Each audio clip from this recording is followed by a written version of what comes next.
What do we have here? A Kershaw Dividend. Clint, you always talk. You just showed us this Spyderco. You said that, the value isn't there in these budget brands anymore. Now you're showing us this Kershaw, which you said you don't buy Kershaws or ZTs. What in the world is going on? This knife here was actually part of the knives tested in the Catra test, and it just returned home to me. So jumping straight into it, I just wanted to show you guys this knife here was 62 HRC, which is obviously the hardness of this knife. You can see where they tested it here. It was also independently tested by Kurt, who's the guy who tests the knives here stateside for us. But this was tested by Catra, and you can see what Catra means right here. Catra literally created, invented, designed, refined, perfected the standard for wear resistance testing. These guys literally test for the knife industry, the cutlery industry. So these were the knives that were tested. You can see the Dividend right here. Now, even though this knife was 62 HRC, you can see here in the chart, let's back up some. You can see here, Kershaw, this means total cardstock cut in millimeters. It cut 707.7 millimeters. However, the red Spyderco, which if you know what the red paramilitary 2 is, it is also M390. It cut 784.7 millimeters of cardstock, and it was not, I repeat, not 62 or 61 or 62 HRC. It was softer than that. So what's going on? Well, first of all, let me show you, because like I said, I don't like to just turn on the camera and just talk to you guys. I like to show you things. So you can see here the Kershaw M390, it was tested several times. Even though there are 6 test sites on here, there are only 4 recordings. Go back to my YouTube page, Google Catra. You can see all of that stuff there. I'm not going to get into all that because I'm sure you guys just don't really care. So you can see here, these were pure HRC readings on the HRC scale. It has an average of 62. On the Vickers scale, they also read in micro Vickers, it has a converted hardness of 63.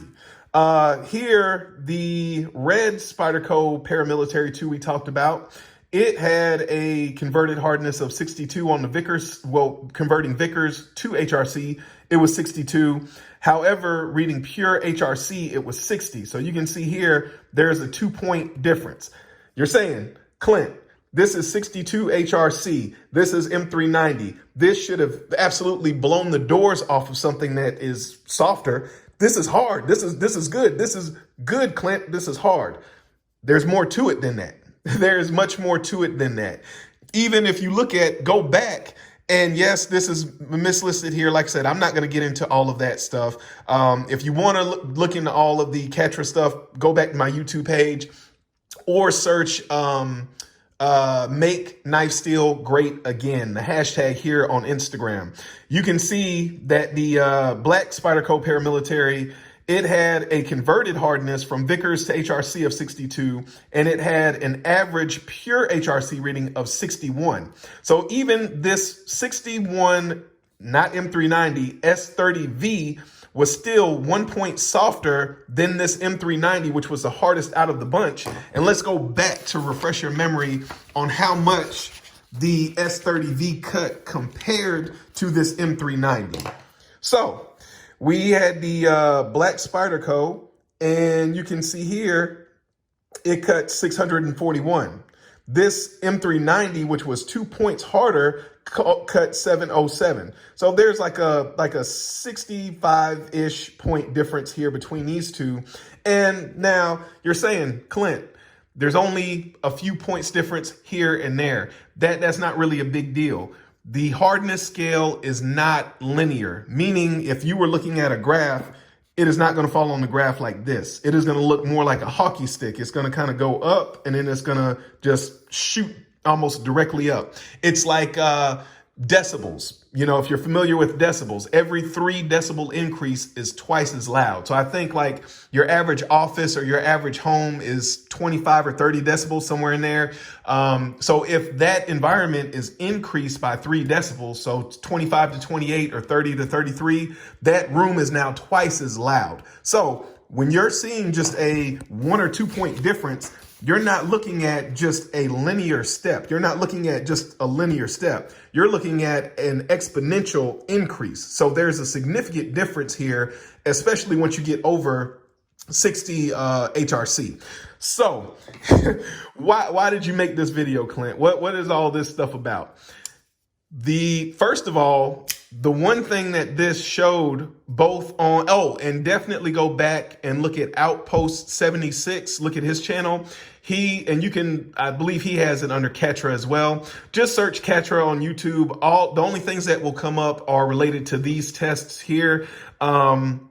He cut test the cardboard, and I believe he sharpened these knives on camera. So again, not just telling you something, you're actually able to see these things for yourself and judge them for what you deem them to be worth. Kurt, JCoolG219, he has a YouTube channel. He Rockwell tested these knives live on camera. So go back, look at his YouTube page. He has the actual numbers there as well. So you can kind of look at them compared to these. Spoiler alert, the trend continues. This still is not the best cutting knife out of the bunch, and it is still the hardest knife out of the bunch. Now, what does that mean? Because everybody's always saying, oh, harder is better, harder is better. Oh, I got this, whatever steel, fill in the blank, and it's 66 HRC. This has to be great.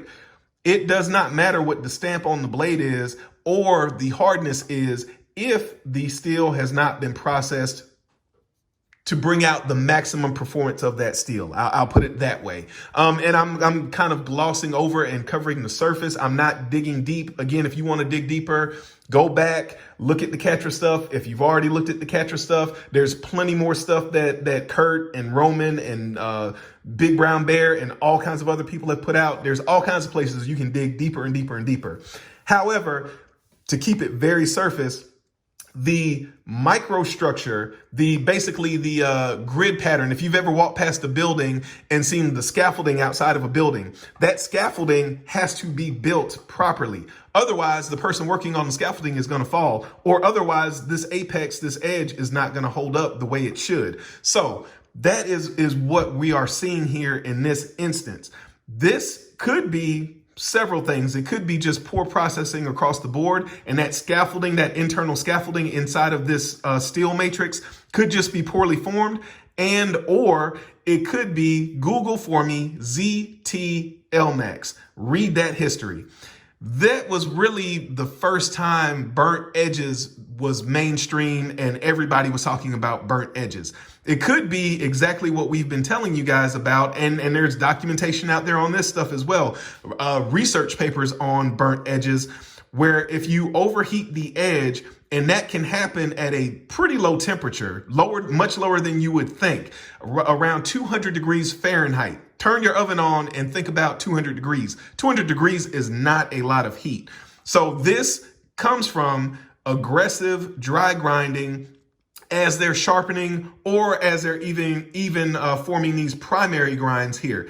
And once you overheat that edge, which if it's reading 62 here, that doesn't mean that it necessarily is going to read 62 down here, especially if this edge was overheated. So it could just be purely a case of an overheated edge, which would lead to the performance that you're seeing. So just wanted to give a little food for thought. Again, give something else to kind of think about, a real life example where you can be shown how these numbers correlate to actual performance. And again, this is not a place where you're just going to hear somebody get on camera and talk.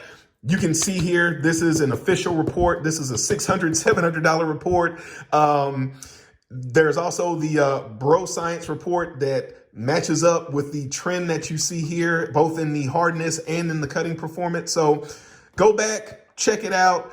Please, again, I would love to hear what you guys have to think down below.